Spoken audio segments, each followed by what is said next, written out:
Halo, welcome to my mini channel Stick Notes. Sini saya akan membagikan materi seputar IPA dengan singkat dan jelas buat teman-teman sekalian yang ingin belajar IPA. Semoga bisa membantu kalian.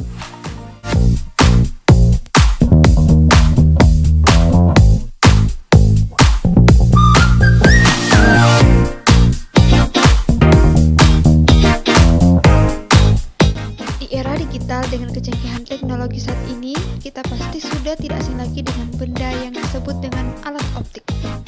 Terdapat berbagai jenis alat optik, beberapa di antaranya sering kita temui dalam keseharian kita, seperti mata kita sendiri, kemudian kamera, mikroskop, loupe atau kaca pembesar, dan teleskop.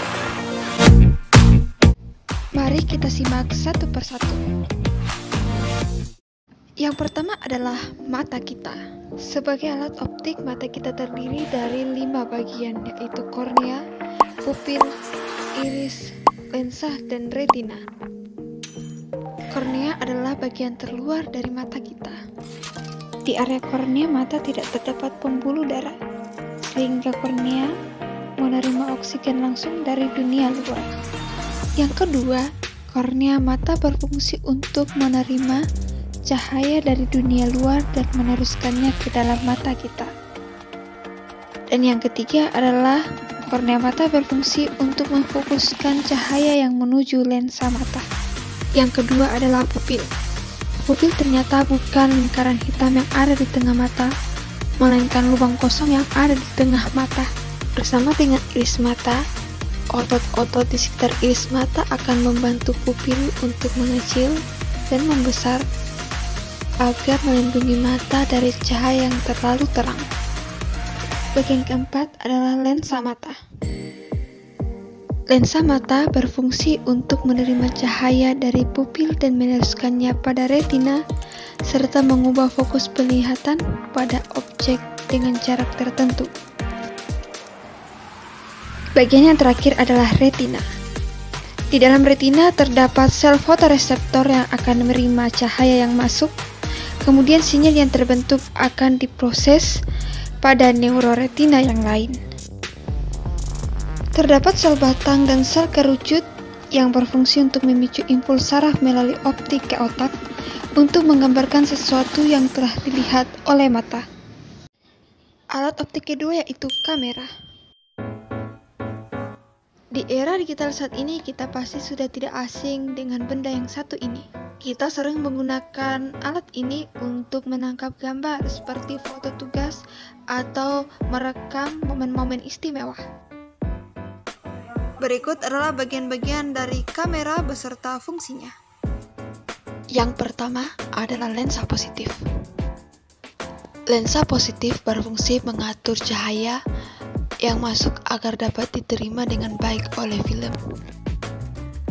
Fungsi lensa pada kamera sama dengan fungsi lensa pada mata, yaitu membiaskan cahaya yang masuk sehingga terbentuk bayangan yang nyata, terbalik, dan diperkecil. Mengatur lensa pada kamera dilakukan dengan cara menggerakkan susunan lensa positif, menjauhi atau mendekati film. Hal ini sama dengan cara otot siliaris bekerja di dalam lensa mata. Dua adalah diafragma. Diafragma merupakan bagian kamera berupa celah yang berfungsi mengatur jumlah cahaya yang masuk ke kamera. Diafragma memiliki fungsi yang sama seperti pupil pada mata manusia. 3. Apertur. Apertur berfungsi untuk mengatur besar kecilnya diafragma. Apertur ini memiliki fungsi yang sama dengan iris mata. 4. Pelat film.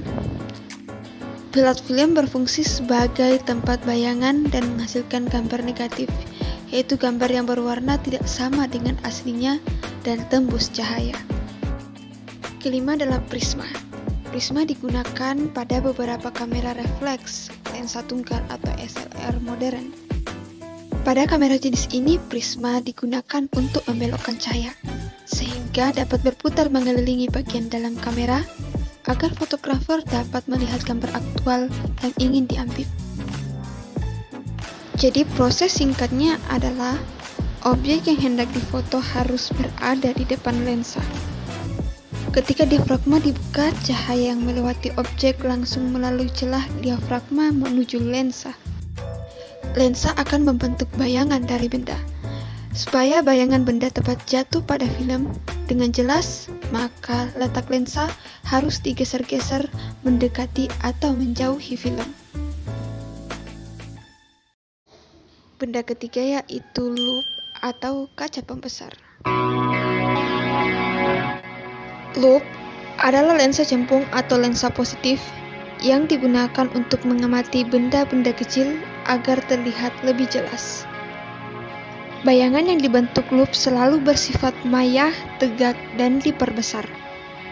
Cahaya melewati loop membelok ke dalam untuk mengumpul di suatu titik fokus pada sisi kedua lensa.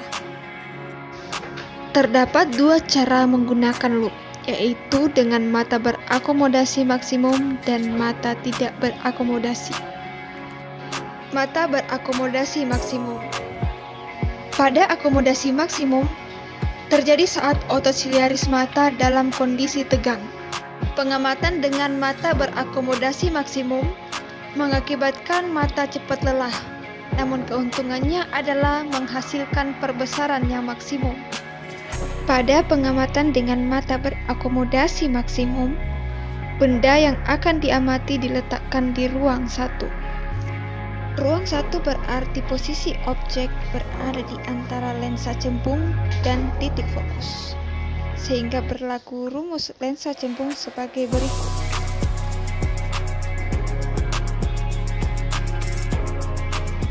Yang keempat adalah mikroskop.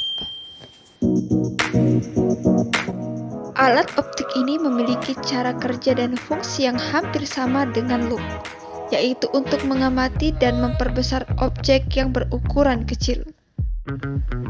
Jika pada loop perbesaran bayangan objek sangat terbatas, berbeda dengan mikroskop yang dapat memperbesar ukuran objek menjadi 40-200 ribu kali dari ukuran sebenarnya. Perbesaran dapat dilakukan karena mikroskop memiliki 3 lensa yang terdiri dari lensa objektif, lensa okuler, dan kondensor. Lensa okuler terletak di bagian atas mikroskop, dan fungsinya adalah memperbesar bayangan yang dihasilkan oleh lensa objektif. Kemudian lensa objektif, yaitu lensa yang letaknya berada dengan objek yang diamati, dan fungsinya memperbesar bayangan objek pengamatan. Alat optik yang terakhir adalah teleskop. Teropong atau teleskop merupakan alat optik yang digunakan untuk melihat benda-benda yang sangat jauh sehingga tampak lebih dekat dan lebih jelas. Teleskop berfungsi untuk mengumpulkan cahaya dari sebuah objek, memfokuskan cahaya, dan memperbesar gambar. Berdasarkan cara kerjanya, ada 3 jenis teleskop yang umumnya digunakan, yaitu teleskop refraktor atau dioptrik, teleskop reflektor atau katoptrik, dan teleskop katadioptrik. Lalu bagaimanakah cara kerja dari teleskop?